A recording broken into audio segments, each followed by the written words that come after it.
하나님 말씀은 여호수아서 24장 1절에서 13절 말씀입니다.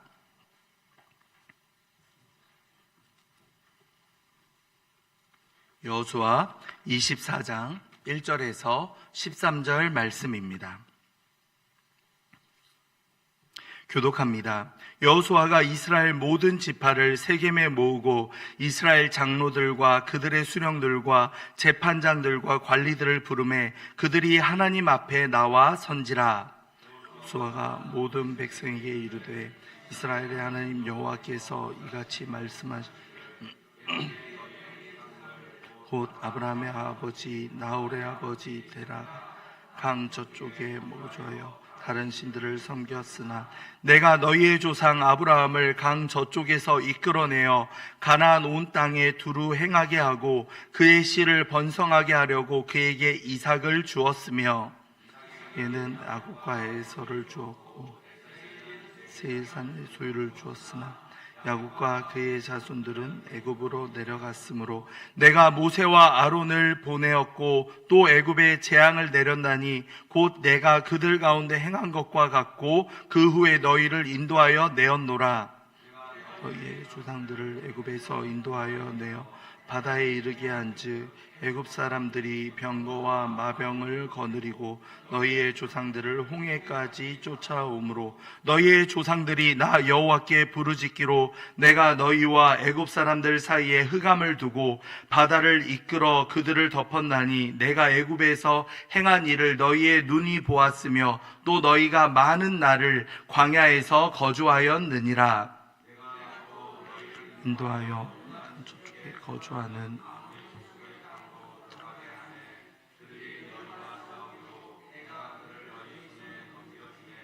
너희가 그 땅을 점령하였고 나는 그들을 너희 앞에 멸절시켰으며 또한 모압 왕 십볼의 아들 발락이 일어나 이스라엘과 싸우더니 사람을 보내어 보올의 아들 발람을 불러다가 너희를 저주하게 하려 하였으나 발람을 위해 자지 아니었으며 너희를 축복하였고 하는데 건져내었으며 너희가 요단을 건너 여리고에 이른즉 여리고 주민들 곧 아모리 족속과 브리스 족속과 가나안 족속과 헷 족속과 기르가스 족속과 히위 족속과 여부스 족속이 너희와 싸우기로 내가 그들을 너희의 손에 넘겨 주었으며 왕벌을 너희에게 보내며 그 아모리 족속의 두 왕을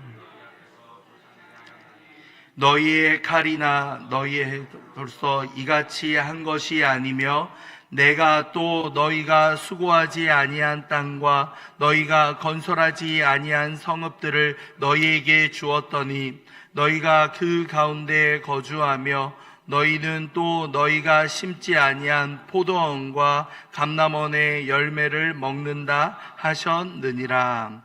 아멘. 여호수아의 고별 설교 첫 번째 말씀을 함께 전하고자 합니다. 지난주에 23장에서는 지도자들을 모아놓고 실로에서 함께 그 고별 설교를 첫 번째로 했었죠. 그런데 오늘 말씀은 어떠합니까? 온 이스라엘 백성들을 대상으로 해서 자신의 그 마지막 설교를 이어가고 있습니다. 이스라엘 백성들은 가나안의 정복을 마치고 이제 중요한 결단 앞에 서 있다고 보시면 되겠습니다. 여호수아가 오늘 설교를 했던 특징들을 보자면 먼저 너희는 이것을 해야 된다, 너희는 이것을 하지 말아야 된다라고 이야기하지 않습니다. 먼저 하나님께서 우리에게 무엇을 행하셨는가, 하나님이 베풀어 주신 은혜가 무엇인가를 먼저 설명하고 있습니다. 신앙은 우리의 결심 이전에 하나님의 은혜를 되짚어보는 데서 시작할 수 있습니다. 우리 말씀 가운데에서 하나님은 이스라엘 백성들의 그 역사를 통해서 그들에게 얼마나 많은 은혜를 베풀었는가를 말해주고 있고, 여호수아는 이것을 기억해야 된다, 이것을 잊지 말아야 한다라고 강조합니다. 먼저 2절 말씀 보시기 바랍니다. 함께 읽겠습니다. 2절입니다. 여호수아가 모든 백성에게 이르되 이스라엘의 하나님 여호와께서 이같이 말씀하시기를 옛적에 너희의 조상들 곧 아브라함의 아버지 나홀의 아버지 데라가 강 저쪽에서 거주하여 다른 신들을 섬겼으나. 아멘. 먼저 여호수아는 이 아브라함의 이야기로 하나님의 은혜를 시작하고 있습니다. 아브라함의 아버지 데라는 다른 신을 섬겼었다라고 이야기하고 있습니다. 아브라함은 원래 우상 숭배를 하는 집안의 아들이었다라는 겁니다. 그 역시도 처음에는 아마도 우상 숭배를 했었겠죠. 하지만 하나님의 부르심, 하나님의 일방적인 부르심이 임한 이후에는 그의 삶이 완전히 달라져 버립니다.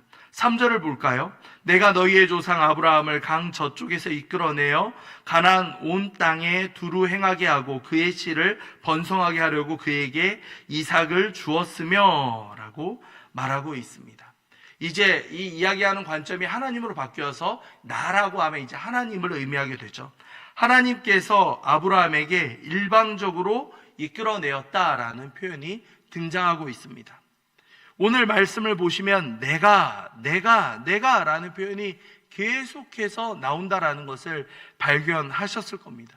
이것은 무엇을 의미합니까? 바로 하나님의 은혜가 먼저 임하였다. 하나님께서 우리를 먼저 은혜로 불러주셨다라는 것을 강조하기 위한 표현이라는 겁니다. 신앙의 시작은 결코 인간의 능력이나 인간의 선행이 아니라 하나님의 놀라운 은혜로부터 시작되었다라고 말씀하고 있습니다. 아브라함 뿐이겠습니까? 이삭을 주셨고 야곱과 에서를 허락해 주시는 그 모든 과정 가운데 우리는 하나님의 놀라운 은혜가 임하였었다라는 것을 우리는 분명히 알게 됩니다. 100살의 아들을 얻는 것이나 야곱과 에서를 얻는 그 모든 과정들 역시도 하나님의 은혜가 함께 했었다라는 것을 우리는 알게 됩니다. 이스라엘 민족이 결코 우연히 만들어진 것이 아니다라는 것을 우리는 말씀을 통해 알게 되는 겁니다. 하나님의 선택적인 그 계획하심에 따라 그 언약으로 세워진 민족이다라는 것을 우리는 알게 됩니다. 그렇다면 우리는 어떠하겠습니까? 우리의 신앙도 마찬가지라는 겁니다. 우리가 먼저 뛰어난 분별력이 있어서 하나님을 찾았겠습니까? 그렇지 않다라는 겁니다. 하나님께서 부족하고 연약하며 죄악 가운데 있는 우리를 먼저 불러주셨다라는 겁니다. 예배의 자리에 나와 있는 것도, 기도회에 함께 나와 있는 것도, 함께 믿음을 갖게 된 모든 순간순간마다 오늘까지 지켜주신 것 역시도 다 하나님의 부르심이며 은혜라고 성경은 알려주고 있습니다. 그렇기 때문에 우리는 어떠한 신앙을 가지고 살아가야 되겠습니까? 하나님의 부르심이 얼마나 큰지, 얼마나 그 계획하심이 얼마나 세밀하시고 얼마나 은혜가 가득한지 그 부르심을 우리는 잊지 말아야 되겠습니다. 앞으로도 역사하실 하나님 얼마나 기대되십니까? 지금까지 함께 하신 하나님의 은혜가 이만큼이라면 앞으로 역사하실 하나님의 은혜는 이보다 더 크고 우리의 다음 세대에게 임할 하나님의 은혜는 무궁무진하다라는 것을 우리는 말씀을 통해서 확인할 수 있다는 겁니다. 지금까지 이 자리로 이끌어주신 하나님의 은혜가 앞으로도 계속 이어지며 더 크게 역사할 수 있기를 간절히 소망하며 하나님을 바라볼 수 있는 저와 여러분이 되기를 간절히 소망합니다. 하나님은 놀랍게도 우리에게 구원의 은혜를 베풀어 주신 분입니다. 5절에서 7절까지의 말씀을 볼까요? 함께 읽겠습니다. 5절에서 7절입니다. 내가 모세와 아론을 보내었고 또 애굽에 재앙을 내렸나니 곧 내가 그들 가운데 행할 것과 같고 그 후에 너희를 인도하여 내었노라. 내가 너희의 조상들을 애굽에서 인도하여 내어 바다에 이르게 한즉 애굽 사람들이 병거와 마병을 거느리고 너희의 조상들을 홍해까지 쫓아오므로 너희의 조상들이 나 여호와께 부르짖기로 내가 너희와 애굽 사람들 사이에 흑암을 두고 바다를 이끌어 그를 덮었나니 내가 애굽에서 행한 일을 너희의 눈이 보았으며 또 너희가 많은 날을 광야에서 거주하였느니라. 아멘. 하나님께서는 종살이하고 있던 애굽에서 종으로 지내고 있던 그 이스라엘 백성들을 구원해 주셨습니다. 출애굽 사건을 다시 한번 회상하고 있죠. 모세와 아론을 보내신 분은 누구이십니까? 바로 하나님이십니다. 애굽에 10가지 재앙을 내리신 분도 하나님이시고, 홍해를 건너가게 하사 그 모든 애굽의 병거와 군사들을 다 한 번에 멸절시키신 분도 하나님이시라는 겁니다. 이스라엘이 뛰어나서 모세에게 특별한 능력이 있어서 그들이 스스로 나온 것이 아니라는 겁니다. 오직 하나님의 능력으로 이스라엘 백성에게는 구원이 임하였다라고 분명히 이야기하고 있습니다. 특별히 7절 말씀을 보면 너희의 눈이 내가 애굽에서 행한 일을 보았으며 라고 말씀하고 있죠. 하나님은 단순히 말씀만이 아니라 실제 역사 가운데서 일하시는 분이다, 이스라엘의 눈으로 목격된 분이다 라고 분명히 여호수아는 전하고 있습니다. 홍해 사건을 통해서 하나님은 이스라엘을 물 가운데서 살려주셨습니다. 뿐만 아니라 애굽의 군대를 단번에 심판도 하셨습니다. 이 모든 구원의 과정과 여정들이 다 하나님의 전적인 은혜이다라는 것을 우리는 확인하게 됩니다. 우리에게 임하는 구원도 마찬가지 아니겠습니까? 우리도 죄의 종으로 죽어있던 존재였습니다. 그런데 예수님을 통하여서 우리에게 구원이 임하였습니다. 예수 그리스도의 십자가는 곧 영적인 출애굽 사건이다라고 우리는 말합니다. 우리는 자신의 힘으로는 결코 죄의 유혹으로부터 벗어날 수 없다는 겁니다. 오직 그 죄의 문을 이겨가신 분, 죄로부터 벗어날 수 있게 하신 분은 하나님이십니다. 하나님께서 홍해를 열어주셨던 것처럼 우리로부터 죄의 길을 열어주셨습니다. 그렇기 때문에 우리의 삶은 어떠해야 됩니까? 과거의 죄보다 더욱더 하나님의 은혜를 묵상하며 그 가운데 머물러 있도록 계속 노력해야만 하는 겁니다. 은혜를 잊어버린 순간 감사는 사라져버립니다. 감사가 사라지면 우리의 신앙은 날이 갈수록 메말라갈 수밖에 없다는 겁니다. 우리가 떠올려 보는 그 은혜의 순간은 언제입니까? 여러분의 인생 가운데 출애굽과 같이 가장 극적으로 하나님께서 역사하셨던 순간은 언제입니까? 경제적으로 어려웠던 위기가 있으셨습니까? 건강의 위협으로 인해서 정말 위험했던 순간이 있으십니까? 그 가운데 하나님께서 놀랍도록 역사해 주셨던 그 때를 우리는 잊어서는 안 된다는 겁니다. 그렇기 때문에 매 순간 우리는 은혜를 기억하며 하나님 감사합니다. 우리를 구원으로 이끌어 주신 은혜 너무나도 감사합니다. 이렇게 고백하며 살아가야 하겠습니다. 놀라운 것은 하나님께서는 우리에게 승리를 약속해 주시며 허락해 주시는 분이라는 겁니다. 오늘 말씀 8절부터 13절까지의 말씀을 보면 여러 가지 전쟁의 순간들이 나옵니다. 아모리 족속과의 싸움이 있었고 모압 왕 발락의 방해도 있었으며 발람의 사건도 있었고 가나안을 정복했던 그 순간들이 있습니다. 그런데 이 말씀 가운데 반복해서 나오는 표현들이 있습니다. 내가 너희 손에 넘겨주었으며 내가 너희 앞에서 쫓아내었으며, 주체가 다 하나님이시라는 겁니다. 내가 행하였다, 내가 너희와 함께 했다라는 것을 강조하고 있습니다. 특별히 12절을 다시 보시기 바랍니다. 함께 읽겠습니다. 12절입니다. 내가 왕벌을 너희 앞에 보내어 그 아모리족 속의 두 왕을 너희 앞에서 쫓아내게 하였나니 너희의 칼이나 너희의 활로서 이같이 한 것이 아니며. 아멘. 너희의 칼이나 너희의 활로 한 것이 아니다, 너희의 힘으로 결코 승리한 것이 아니다 라고 분명히 밝히고 있습니다. 그 모든 것은 이스라엘의 군사력이 뛰어나서 그들에게 특별한 능력이 있어서가 아니라 전적인 하나님의 은혜였다라고 여호수아는 말하고 있습니다. 우리 역시도 마찬가지입니다. 우리가 인생을 살아오며 갖가지 여러 순간순간에 성공을 이루기도 하고 여러 가지 위기를 넘어왔던 순간들도 있을 겁니다. 와, 그때 정말 내가 그러한 순발력이 있어서, 그러한 인맥이 있어서, 그러한 지혜가 모여서 이 위기를 넘겼었지 라고 우리는 생각하기 쉽습니다. 아, 그때 정말 내가 참 지혜롭게 판단했지, 지혜롭게 행동했지 라고 생각하기 쉬운데, 그 순간 우리의 생각을 떠올리게 하고 지혜를 주시는 분은 누구이십니까? 바로 하나님 아버지이시다라는 것을 우리는 잊어서는 안 된다라는 겁니다. 너희의 칼이나 너희의 활로 한 것이 아니다, 우리의 능력이나 우리의 힘으로 한 것이 아니다라고 여호수아는 분명히 말하고 있습니다. 그 증거가 바로 13절에 나오죠. 13절입니다. 한 번 더 읽겠습니다.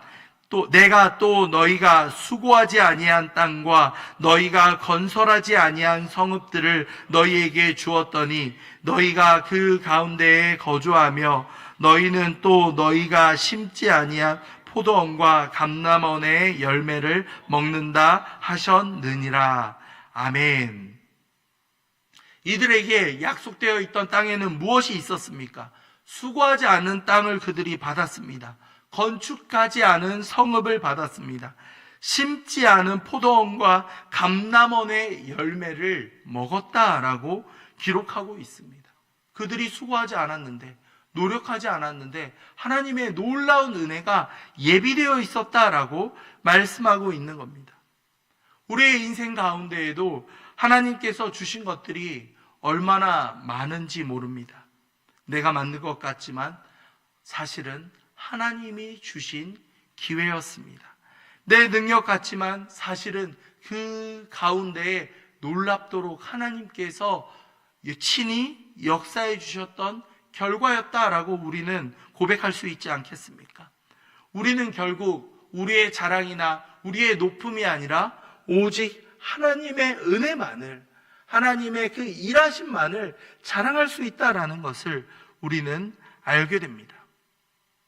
여호수아는 백성들의 결단을 요구하기 이전에 먼저 은혜를 묵상해야 한다라고 가르쳐 줍니다.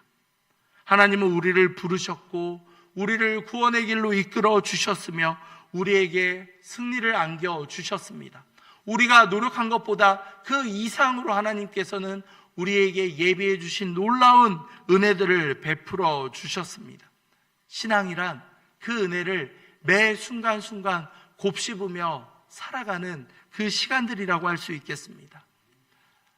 지난날 맛있는 음식을 먹었다고 해서 오늘 하루 종일 음식을 안 먹어도 된다라는 분은 아무도 없으실 겁니다. 다 마찬가지죠. 매일 그때그때 필요한 식사를 하고 그 영양분을 공급받으면서 우리는 하루하루를 살아가게 됩니다. 마찬가지입니다. 오늘 역시도 한 끼를 예비해 주신 하나님을 바라보며 하나님, 이 음식을 허락해 주신 하나님, 그리고 이것을 또한 소화하며 함께 섭취할 수 있게 해주신 것이 다 하나님의 은혜입니다.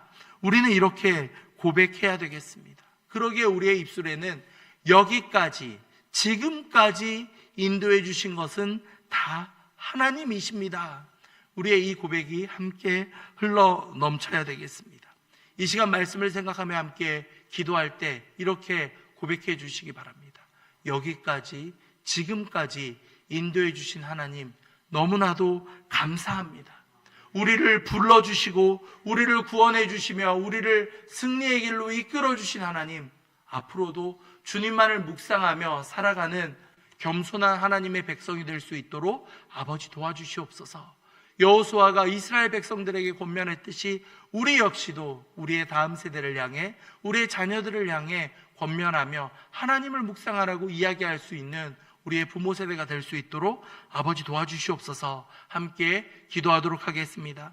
이어서 교회를 위해 함께 기도할 때에는 이웃초청 사랑잔치가 이제 얼마 남지 않았습니다.